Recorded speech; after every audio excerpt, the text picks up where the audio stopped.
So, Gareth, thank you so much for sharing your insights into the future of leadership.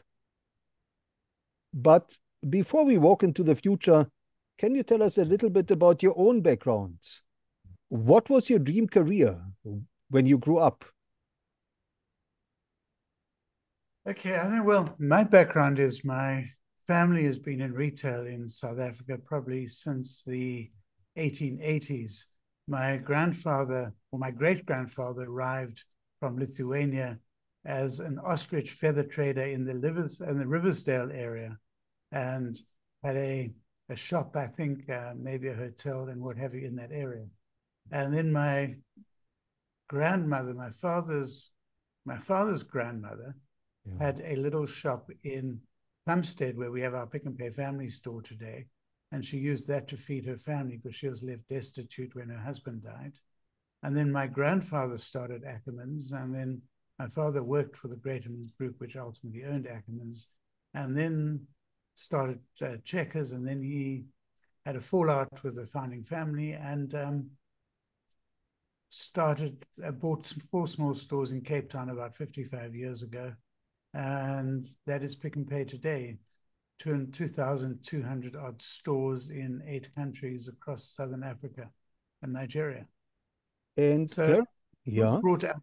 I was brought up very much from the age of about, really since I can remember, going around supermarkets with my father, and then from the age of 10, when my father bought Pick and Pay, I always used to go. I always used to work in the business, and right the way through school, I worked in my holidays in different roles in the business, learning it. When I finished university at Cape Town, I went to go and do an internship at a supermarket company in Florida, which was 3 months, and they gave me a job, and I was there for about 18 months, and then came back full time to Pick and Pay, where I was as an executive, until I was in my early to mid 40s. And I yeah. was the group managing director. And then I left the business on a full-time basis and came back, started my own little business, running corporate finance and a bit of strategic consulting, doing a lot of lecturing at universities and leadership development work. And then came back 2010, so 13 odd years ago, as the chairman of Pick and Pay, and I've been there ever since. And Gareth, can you tell us who inspired you in your early days? I don't think anybody inspired me. I think, people say they've got these people who motivate them and inspire them. And I don't go along with that. I think Yeah.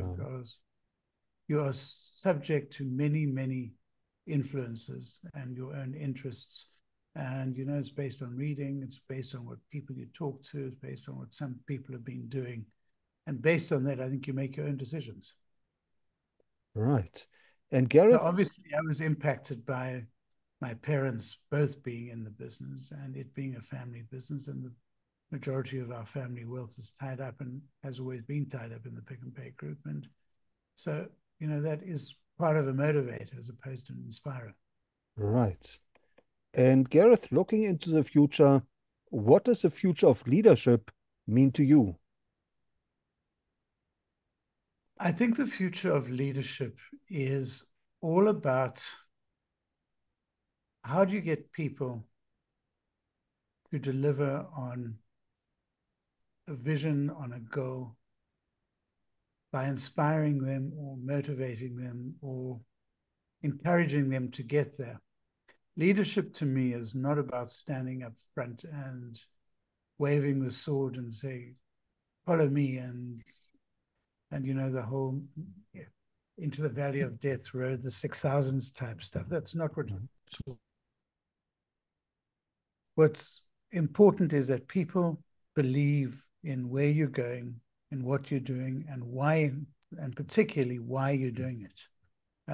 So people sign on for the journey. They don't sign on necessarily for a salary or what have you.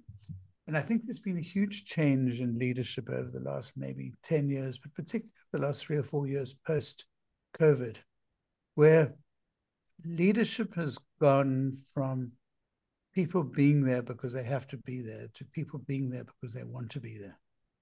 And the way and the change of the way people work, the demographic change, the millennials entering the workplace, the generation behind the millennials now starting to take space.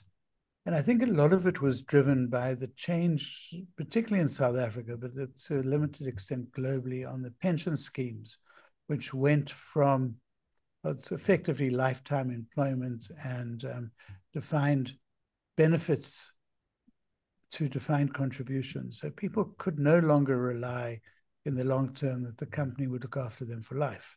So people have had to start thinking about themselves, about their own future, their own journeys, and making decisions based on that.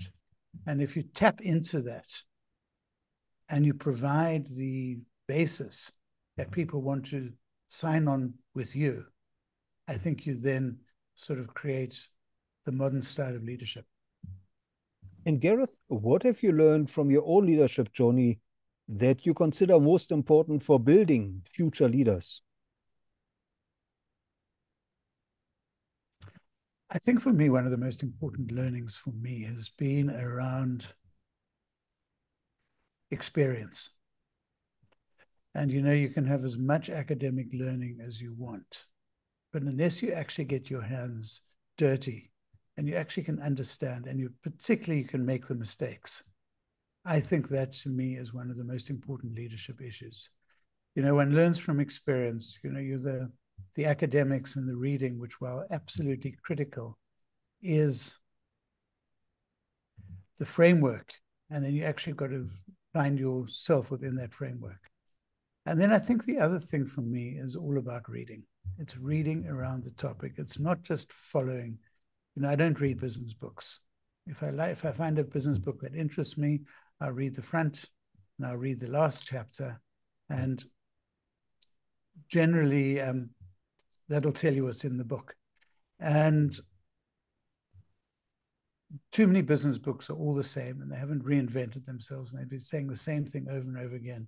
So instead of talking about the best 5 ideas, they now talk about the best 7 ideas or whatever it is.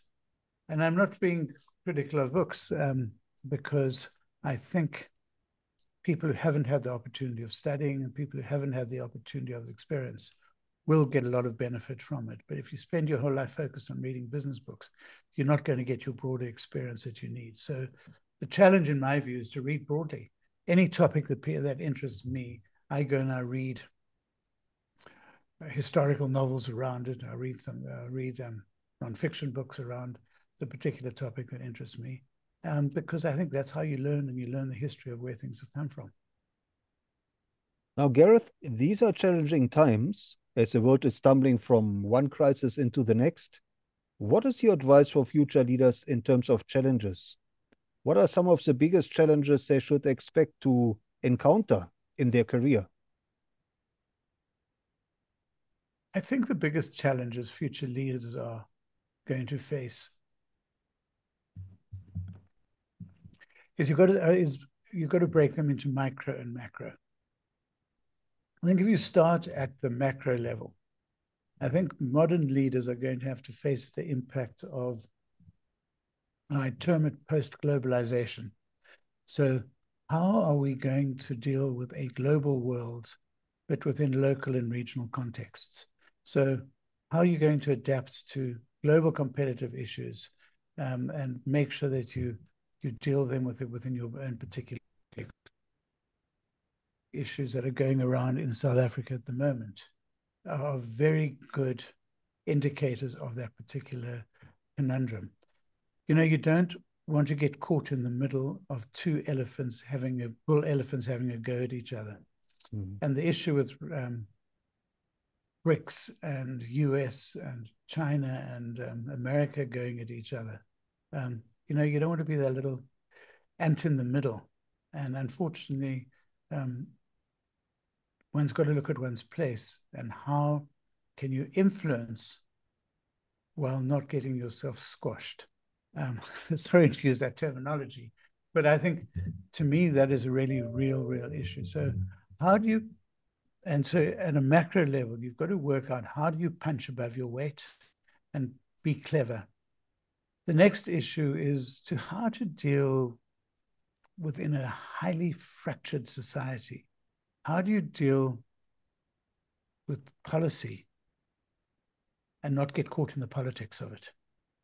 And I think a lot of the problem that we face in a country like South Africa, but it's not unique to South Africa, you see the same thing happening in the US today, is that people tend to try and focus on the politics and don't actually look at the policy.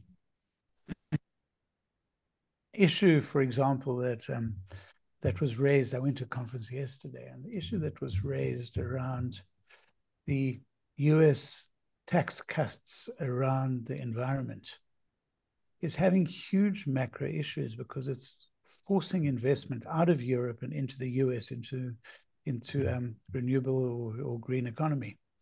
And the Europeans are saying, you can't do that. You're starving us by taking a tax rebate approach, whereas the Europeans have taken a formalistic approach to the thing. Just a second, I just want to.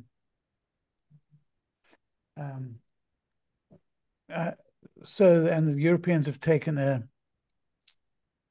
structured approach, a control approach.